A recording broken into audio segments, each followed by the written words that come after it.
और उनके पास कोई भी मूलभूत, यहाँ तक कि राशन कार्ड भी नहीं है ये। और मैं डीएम साहब को 3 साल से रिक्वेस्ट कर रहा हूँ, बट इस पर कोई भी सुनवाई नहीं है। अब होएगी, अब होएगी। प्लीज इसको आप सेल्फ देखिए। मैं 3 साल से रेगुलर रिक्वेस्ट कर रहा हूँ। इनके पास राशन कार्ड तक का नहीं, सेंटर नहीं है। दीदी ने कह दिया तो समझो होगा, जाओ।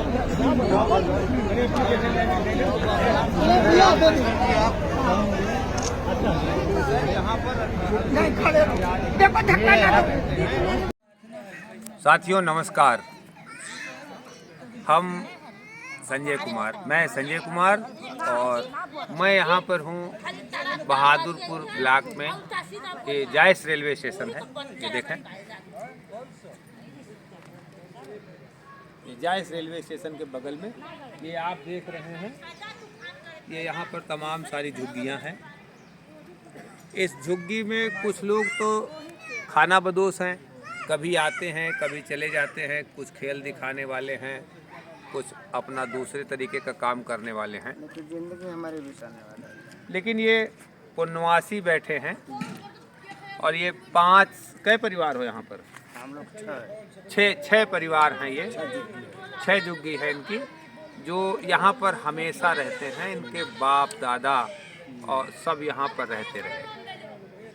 एक बड़ी महत्वपूर्ण बात है, आप समझ लीजिए कि जब यहाँ पर 1984 में जब प्रधानमंत्री राजीव गांधी यहाँ से सांसद थे, तो उन्होंने इन परिवारों के लिए, इनके जो पुरखे थे, एक ज़मीन अलॉट करा दी थी बहादुरपुर दाखिला जायस में। वहाँ पर कुष्ठ आश्रम है, national service station, Indian oil petrol pump के पीछे एक ज़मीन अलॉट करा दी थी। लेकिन इन लोग जागरूक नहीं थे, महत्व नहीं जानते थे उसका। इनके लिए जो आवास के लिए ज़मीन अलॉट कराई थी, उस पर इनके बुजुर्ग लोग नहीं गए। ये 86 के लगभग आसपास की बात है, जब प्रधानमंत्री स्वर्गीय राजीव गांधी जी अमेठी से सांसद थे। और तब से आज तक इन लोगों के पास न राशन कार्ड है, ना आधार कार्ड है, ना वोटर आईडी कार्ड है। यहाँ तक कि जब इनके बच्चे, महिलाएं गर्भवती होती हैं, तो उनको ICDS परियोजना, महिला एवं बाल विकास परियोजना का कोई लाभ नहीं मिलता। जो पूरक पोषाहार हर महिला को दिया जाता है, वो इनमें किसी को नहीं मिलता है। जब डिलीवरी होती है तो एम्बुलेंस से अस्पताल तक तो ये ले जाते हैं और वहाँ भी आधार कार्ड मांगते हैं। लेकिन डिलीवरी के बाद ना बच्चे को कोई समेकित बाल विकास परियोजना का कोई लाभांश मिलता है, ना गर्भवती महिला को कोई लाभांश मिलता है। इनके बच्चों का कहीं कोई जो RT है, राइट टू एजुकेशन, शिक्षा का अधिकार कानून के अंतर्गत शिक्षा विभाग का कोई अधिकारी इनके यहाँ नहीं आता कि उन बच्चों को ले जाके स्कूल में भर्ती करा दें।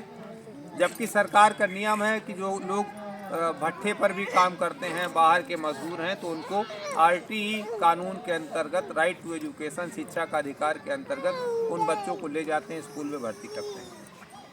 इनके पास राशन कार्ड नहीं है, इनको कोई आवास की सुविधा नहीं मिल सकती, इनको कोई सरकारी लाभ नहीं मिल सकता। और ये रेलवे की ज़मीन पर ऐसे झुग्गी डाल के यहाँ पर रह रहे हैं। 2019 में मैंने जिलाधिकारी अमेठी को ये पत्र लिखा कि इनकी ये जो अमानवीय अवस्था में लोग रह रहे हैं, कृपया इनको विकास की मुख्य धारा में शामिल किए जाने के लिए इनको नोटिस करें, इनको चिन्हित करें, इनको आच्छादित करें सरकारी योजनाओं से। हम लगातार जिलाधिकारी अमेठी से इस बात पर आग्रह करते रहे, निवेदन करते रहे। ये लोग भी गए जिलाधिकारी कार्यालय पर, ये सारे लोग गए और वहाँ बैठे। एक दिन हमने धरना प्रदर्शन किया, आश्वासन के बाद कोई कार्रवाई नहीं हुई। दिसंबर 2021 में 2022 का विधानसभा चुनाव उत्तर प्रदेश का जब होना था, तो उसके पहले माननीय सांसद स्मृति जुबिनी ईरानी का एक बड़ा कार्यक्रम जो है वो जायस कस्बे में लगा। उस जायस कस्बे में हमने जो जिलाधिकारी महोदय को दरख्वास्तें दी थी, प्रार्थना पत्र दिया था इनको विकास की मुख्य धारा में शामिल करने के लिए, उसको आग्रह किया उनसे कि मैडम ये इस तरह से यहाँ अमानवीय स्थिति में रहते हैं, इनके पास न राशन कार्ड है, न आधार कार्ड है, न जनधन खाता है, सरकार की किसी भी योजना को ये नहीं पा सकते हैं जब तक इनके पास कोई अभिलेख नहीं होगा, ना इनको आवास मिल सकता है। सांसद महोदया ने डीएम साहब को निर्देशित किया, लेकिन आज तक 2 वर्ष हो गया। इस बीच में सांसद महोदया ने अमेठी में जमीन खरीद ली, घर बना लिया, उसका उद्घाटन हो गया, सारे अमेठी में निमंत्रण चला गया। तुम्हारे पास निमंत्रण आया था? नहीं सांसद महोदया का घर बना, सब घर घर निमंत्रण गया। अच्छा, भगवान राम का प्रसाद आया था? नहीं। इनके पास देखिए हर घर में भगवान राम का प्रसाद भी पहुंचा। हर घर में सांसद महोदया का जो उद्घाटन हुआ जो उनके घर का, उसका भी निमंत्रण पहुंचा, लेकिन इनके पास कुछ नहीं पहुंचा। आज महोदया जी इस अमेठी में गांव में भ्रमण कर रहे हैं। अभी चेत्रा में उनका भ्रमण का कार्यक्रम था, उसके बाद इस समय शायद उनका थाना क्षेत्र जायस के एक गांव में भ्रमण का कार्यक्रम है। और सूचना मिली है कल वो शायद मवई आलमपुर में भी उनका भ्रमण है। तो साथियों, आपसे निवेदन है कि मवई आलमपुर में ही ये परिवार रहता है, जिसके पास न राशन कार्ड है, न जनधन खाता है, न रहने के लिए आवास है, न इनके बच्चे शिक्षा के अधिकार कानून के अंतर्गत लाभान्वित होते हैं, न वोट का अधिकार इनके पास है। ये यहाँ पर बचपन, इधर आइए थोड़ा, क्या नाम है आपका? यहाँ कब से रहते हो? 35 साल। 35 साल। पैदा कहाँ हुए थे? पैदा अपने हुए थे। अच्छा, तब से यहीं हो? तब से उसके बाद हमारा माँ बापा यहाँ पे आए थे। तो तब से यहीं हो? तब से ही। कोई वहाँ कहाँ के रहने वाले हो? वहाँ जिला मिर्जापुर पड़ता। जिला मिर्जापुर के रहने वाले हो। तो वहाँ तुम्हारा राशन कार्ड है? नहीं, राशन कार्ड रहा, सब राजा आधार कार्ड सब बाढ़ ही सब चली गई। अच्छा, सब चला गया। तो इसके बाद हमारे पप्पा अम्मा यहाँ पापा सब यहाँ आ गए। तो पहले कहाँ आधार कार्ड बनता था? पहले हमारा वहाँ घर का बना था। आधार कार्ड नहीं था, दूसरे कागज थे? नहीं, आधार कार्ड था। 35 साल पहले कहाँ आधार कार्ड बनता था? तो पहले आधार कार्ड कागज बना था। कागज बना था। कागज। हाँ, वहाँ का जहाँ के रहने वाले थे आप, वहाँ का कागज था, लेकिन अब आपके पास कोई कागज नहीं। कोई कागज नहीं। तो कागज जब बना था साहब, हाँ, फिर हमारा अम्मा पापा यहाँ लेके चले तो पहले बुलाकी के बैरी में हम लगे। अच्छा, पहले वहाँ रहते थे? बुलाकी जो बैर है, हाँ, बाग में। तो बड़का वहाँ खत्म हो गया हमारे भाई। हाँ, फिर जंगल था वहाँ पर, वहाँ से खत्म हो गया, सारे का लड़की हमारे वहाँ खत्म हो गई। फिर हमने यहाँ भाग के आया स्टेशन पर से यहाँ आया, यहाँ जंगल भी था। नहीं, जंगल वहाँ उस बाग में रहते थे आप? तो वहाँ से यहाँ आया। हाँ, बहुत दिनों तक ये पीछे किसी किसान की बाग में रहते थे। लालता चाय वाले। लालता चाय वाले, उनके बाग में ये बहुत दिनों तक रहते थे। इसी तरह ये यहाँ पर 5 साल जब से हैं, ये 30-35 साल बता रहे हैं, बहुत दिनों से लोग यहाँ पर रहते हैं। 5 साल के लेकिन सबसे बड़ी बात यह है कि कहीं भी रहे नागरिक, कोई भी आदमी अगर पीपल के पेड़ के नीचे भी रहता है और उसको अगर इलेक्शन आता है तो वोट देने का अधिकार है।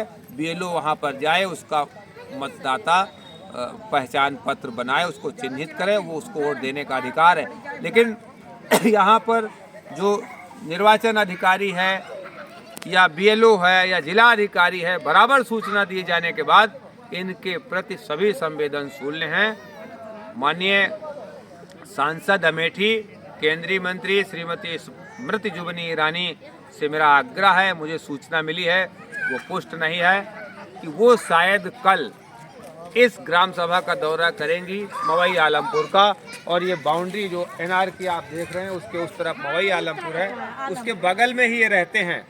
तो कल आके इन लोग को देखें, इनकी दशा को देखें कि क्या ये नागरिक जो भारत के रहने वाले हैं और ये किसी भी तरीके से सरकार की सूचना से वंचित हैं और ये अमानवीय अवस्था में रहते हैं, पशु की तरह यहाँ पर जीवन यापन कर रहे हैं, लेकिन किसी भी अधिकारी में कोई संवेदना नहीं है। एक आध बार यहाँ पर अखबार वालों ने जब पत्र चलाया, समाचार बताया, लोगों को दिखाया, तो सीडीओ साहब ने खंड विकास अधिकारी को निर्देशित किया तो यहाँ पर इनको कम्बल वम्बल दे के इतश्री कर दी गई।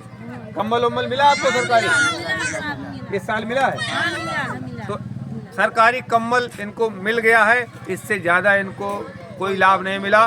मेरा फिर निवेदन है साथियों, जो लोग इस वीडियो को देख रहे हैं, इन एक मानवता के नाते आप इसको अधिक से अधिक शेयर करें, जिससे सरकार की नज़र, सांसद की नज़र, मंत्री की नज़र इनके ऊपर जाए और ये मनुष्य, हमारे देश के नागरिक जो अमानवीय दशा में रह रहे हैं, कम से कम इनको विकास की मुख्य धारा में भारत का नागरिक बनाने के लिए कोई कार्यवाही हो सके। धन्यवाद। 2 मिनट है।